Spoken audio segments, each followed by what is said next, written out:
So now let's talk about elements of negligence. Elements पढ़ने का हमारा पर्पस ये है कि हमें पता चल सके कि हम किस चीज़ को नेग्लिजेंस का लेबल लगा सकते हैं और किस चीज़ को लेबल नहीं लगा सकते। नेग्लिजेंस का लेबल उस एक्ट को लगाया जा सकता है जिसमें स्क्रीन पे दिखते हुए ये 5 एलिमेंट्स अवेलेबल हैं, और अगर कोई एक्ट ऐसा है जिसमें इन 5 एलिमेंट्स से एक भी एलिमेंट अगर मिसिंग है ना, उसे हम नेग्लिजेंस नहीं बोलेंगे। So what I am trying to say, जब भी आपको लगे कहीं पे कि इसने नेग्लिजेंस की है तो आप क्या करेंगे, उस शख्स के एक्ट में ये 5 चीज़ें ढूंढेंगे। अगर मिल जाएं तो ये कंफर्म नेग्लिजेंस है, नहीं मिलते तो ये नेग्लिजेंस नहीं कह, आप उसको नेग्लिजेंस नहीं कह सकते। नाउ लेट्स सी कि कौन से एलिमेंट है। सबसे पहला एलिमेंट है existence of duty of care. ये बहुत ज़्यादा मैटर करता है कि किसी शख्स की ड्यूटी ऑफ केयर हो। अगर आपकी ड्यूटी ऑफ केयर नहीं है तो आप पर कोई लायबिलिटी नहीं है। लेट्स से आप कहीं जा रहे हैं और रास्ते में आप देख रहे हैं कि किसी घर में आग लगी हुई है और खिड़की से एक बंदा खड़ा है, आपको बार बार बोल रहा है मुझे बचाओ। यहाँ पे आपकी ज़िम्मेदारी थोड़ी है कि आप उसे बचाएं, आपकी ड्यूटी यहाँ पे नहीं है, ठीक है। यहाँ पे किसकी ड्यूटी है? फायर फाइटर्स की, ठीक है। उनकी ज़िम्मेदारी है वो उसको बचाएं। अगर आप नहीं बचाते तो आपको ज़िम्मेदार नहीं ठहराया जाएगा। लेकिन अगर एक फायर फाइटर जो यहाँ वहाँ पे मौजूद था और स्टेप्स नहीं ले रहा उसको बचाने के लिए, वहाँ पे उसकी ड्यूटी ऑफ केयर और रेस्पॉन्सिबिलिटी एग्जिस्ट करती है, आपकी नहीं करती। सो मेरे कहने का मकसद है कि आपकी ड्यूटी ऑफ केयर का होना सबसे ज़्यादा ज़रूरी है। सबसे पहली बात, अगर आपकी ड्यूटी ऑफ केयर इस्टेब्लिश नहीं हो पाता तो आप पर लायबिलिटी ही नहीं है। Let me give you another example. जब भी आप रोड पे चलते हैं, हम सबकी क्या ड्यूटी होती है? हम सबकी ये ड्यूटी होती है कि हम कार एक आम नॉर्मल और प्रूडेंट इंसान की तरह चलाएं, ठीक है। ये हम सबकी एक ड्यूटी ऑफ केयर इस सिचुएशन में एग्जिस्ट कर रही है। लेकिन अगर आप रेश ड्राइविंग कर रहे हैं, रूल्स एंड रेगुलेशन से कंप्लाई नहीं कर रहे हैं, सिग्नल जंप कर रहे हैं, तो आप जो है ड्यूटी ऑफ केयर से अपने हट रहे हैं। एक और एग्जांपल से समझते हैं। लेट्स से आप एक रेस्टोरेंट ओनर हैं, तो रेस्टोरेंट ओनर होने के नाते आपकी क्या ज़िम्मेदारी बनती है? आपकी ये ज़िम्मेदारी बनती है कि आप मेक श्योर करें कि आपके एंड यूज़र्स यानी आपके कस्टमर्स को फ्रेश एंड हेल्दी फूड मिले, कुछ ऐसा ना मिले जो कि पॉइजनस हो, ठीक है। ये आपकी ड्यूटी है और इस सिचुएशन में, इस पोजीशन पे आपकी ड्यूटी ऑफ केयर एग्जिस्ट कर रही है। अगर कुछ भी गलत मिलता है तो आपको ज़िम्मेदार ठहराया जाएगा, क्योंकि आपकी ड्यूटी ऑफ केयर थी इस सिचुएशन में।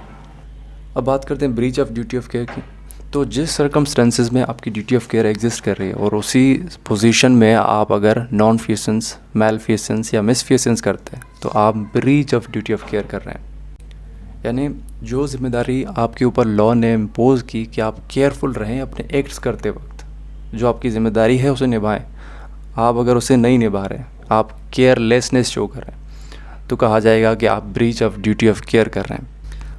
अब लास्ट एग्जांपल भी पकड़ते हैं। मैंने बोला ना कि रोड पे चलते वक्त हम सब के ऊपर ज़िम्मेदारी होती है कि हम रूल्स एंड रेगुलेशन, तमाम चीज़ों को फॉलो करें, गाइडलाइंस को, पब्लिक गाइडलाइंस को। लेकिन आप नहीं कर रहे। अगर नहीं करे तो हम कह सकते हैं you are doing breach of duty of care. आप अपनी ड्यूटी ऑफ केयर से आगे बढ़ जा रहे हैं, ठीक है, उसे फॉलो नहीं कर रहे। थर्ड रिक्वायरमेंट इज़ के ऊपर जो भी breach of duty of care हुई है उससे हार्म काज होना चाहिए। अगर कोई पर्सन रेश ड्राइविंग कर रहा है तो ये काफ़ी नहीं है नेग्लिजेंस को साबित करने के लिए उसने रेश ड्राइविंग की। आपको ये भी साबित करना पड़ेगा कि इसकी रेश ड्राइविंग की वजह से मुझे ये नुकसान हुआ है। अपना नुकसान शो करवाना लाजमी है। लेट्स से कि आपकी कार पर स्क्रैचेस मार दिए, बम्पर तोड़ दिया, ठीक है, तो इंजरी शो करना लाजमी है, चाहे वो इकोनॉमिक लॉस हो चाहे पर्सनल लॉस हो। पर्सनल लॉस में क्या आ जाती है, कौन सी चीज़ें आती हैं, लाइक मेंटल इंजरी हो या फिर फिज़िकल इंजरी हो। तो मतलब आपका इंजरी शो करवाना लाजमी हो जाता है नेग्लिजेंस को प्रूव करने के लिए। ये 3 जो है फर्स्ट, ये मेन एलिमेंट्स कहलाते हैं नेग्लिजेंस के। आगे 2 और भी हैं। Now fourth point is bit tricky, I need your concentration. यहाँ पे एक सवाल किया जाता है सिंपल, दैट इज़ कि क्या आपको ये बात समझ आ रही है, क्या ये सोच पा रहे हैं आप कि आपके कंडक्ट से, आप एक पर्टिकुलर काम जो कर रहे हैं उससे इस तरह का कोई नुकसान हो सकता है?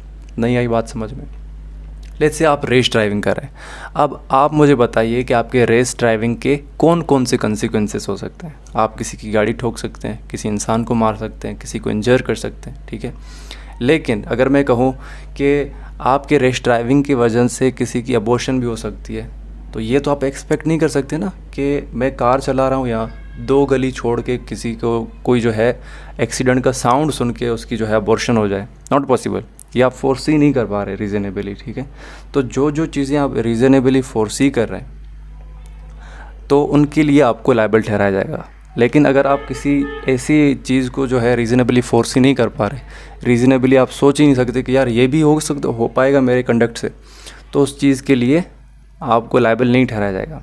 अगर मैं अपने अल्फाजों में बोलने की कोशिश करूं तो आपके कंडक्ट का डायरेक्ट और एक्सपेक्टेड रिलेशन होना चाहिए क्लेमेंट की इंजरीज़ के साथ। यहाँ पे टर्मिनोलॉजी यूज़ होती है कि that there should be relationship of proximity between claimant and defendant. इसका मतलब ये कतई नहीं है कि डिफेंडेंट और क्लेमेंट एक दूसरे को जानते हो। इसका मतलब ये है कि जो डिफेंडेंट का कंडक्ट है उसका sufficiently close and direct relation होना चाहिए क्लेमेंट के इंजरीज़ के साथ, और जो डिफेंडेंट है वो रीज़नेबली फोर्सी कर सके कि उसके कंडक्ट के जो काम उसने किया उसके कौन कौन से रीज़नेबली एक्सपेक्टेड कंसिक्वेंसेस हो सकते हैं। अगर डिफेंडेंट ये एक्सपेक्ट कर सकता है, ये अंदाज़ा इतना लगा सकता है कि मैं अगर ये काम करूँगा उसका ये नतीजा निकलेगा, तो उसी सर्कमस्टेंसेस में उसे नेग्लिजेंट ठहराया जा सकता है, अदरवाइज़ नॉट। फॉर एग्ज़ाम्पल, कोई एक प्रिंगस्टर है, वो किसी एक इंसान पे प्रैंक करने जा रहे हैं। अब प्रैंकस्टर ये तो एक्सपेक्ट कर सकता है कि जिस पे मैं प्रैंक कर रहा हूँ उसे कोई इंजरी काज हो सकती है, ठीक है, उसे दौरा वोरा पड़ सकता है, कोई कुछ भी। लेकिन वो ये एक्सपेक्ट नहीं कर सकता कि कोई एक शख्स 500 मीटर जो दूर खड़ा हुआ है उससे भी कुछ होगा। Got my point? Once again, अगर तो आपको डिफेंडेंट का कंडक्ट देख के ऐसा महसूस हो रहा है कि अगर मैं अंडर सेम सर्कमस्टेंसेस होता तो मैं ये काम कतई ना करता, क्योंकि उस वक्त उस सर्कमस्टेंसेस में मैं ये रीज़नेबली फोर्सी कर पाता कि जो कंडक्ट डिफेंडेंट ने किया अगर मैं ऐसा कंडक्ट करूँगा तो इसके ये नुकसानात होंगे। लाइक जिस तरह से डिफेंडेंट ने जो है रेस ड्राइविंग की, अब आप में और हम सब समझ सकते हैं कि रेस ड्राइविंग के कंसिक्वेंसेस क्या हो सकते हैं। तो हम ये एक्सपेक्ट कर रहे हैं कि डिफेंडेंट भी समझ सकता है, ठीक है।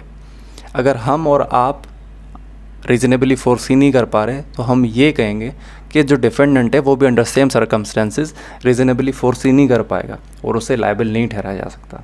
Now fifth point is really very interesting. अगर किसी पर्सन के ख़िलाफ़ जो ऊपर के 4 एलिमेंट्स प्रूव हो जाते हैं तो फिफ्थ का प्रूव होना भी ज़रूरी है। जब तक फिफ्थ प्रूफ नहीं होता तब तक जो है नेग्लिजेंस के लिए कंपनसेशन नहीं दी जाएगी क्लेमेंट को। अब फिफ्थ पॉइंट में जज साहब अपने आप से ही सवाल कर रहे हैं कि क्या अगर मैं क्लेमेंट को पैसे दिलवा भी दूं कंपनसेशन के तो क्या मैं ये सही कर रहा हूँ, क्या ये इंसाफ होगा डिफेंडेंट के साथ। So there was a case जिसमें एक औरत प्रेग्नेंट हो जाती है, बावजूद इसके कि उन्होंने अपने पार्टनर की वेसेक्टॉमी करवाई होती है, तो वो वेसेक्टॉमी किसी तरीके से फेल हो जाती है। तो वो डॉक्टर को सू करते हैं कि डॉक्टर साहब अब जो बच्चा पैदा हुआ है इसके अखराजात जो भी हैं वो आप उठाएंगे।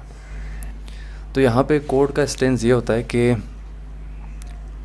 बच्चा जो है वो कोर्ट की तरफ से एक ब्लेसिंग है, आपको एक हेल्दी बच्चा पैदा हुआ है और ये एक तरह से नेमत है, लोग बच्चों के लिए तरसते हैं, तो इस चीज़ के लिए मैं आपको कभी भी डैमेजेस नहीं दे सकता। अब देखिए यहाँ पे सारी चीज़ें प्रूव हो रही हैं कि डॉक्टर की गलती है और उसी की वजह से बच्चा पैदा हुआ, बावजूद इसके जज की जो रीज़निंग है वो ये है कि ये इंसाफ नहीं होगा कि आपको एक हेल्दी सेहतमंद ठीक ठाक बच्चा पैदा हुआ और उसके लिए आपको डैमेजेस दिए जाएं। This is not fair. तो अगर किसी नेग्लिजेंट कंडक्ट में आपको ये 5 चीज़ें दिखाई दे रही हैं तो उसे नेग्लिजेंस का नाम दिया जा सकता है। तो जब कभी भी आपको किसी की नेग्लिजेंस प्रूव करनी है तो आपको ये 5 चीज़ें प्रूव करनी पड़ेंगी। किसी भी नेग्लिजेंट एक्ट में आज के टाइम पे ये 5 चीज़ें होना ज़रूरी है। देयर वाज अ टाइम जब ये 5 एलिमेंट नहीं हुआ करते थे, 3 एलिमेंट हुआ करते थे, ठीक है। लेकिन बाय द टाइम डेवलपमेंट हुई, 4th 5th ये सारी चीज़ें आई by the time. I hope guys I have made all points clear. If you have any query you can ask in the comment section or you can contact me through my social handles. Thank you so much. Have a nice day.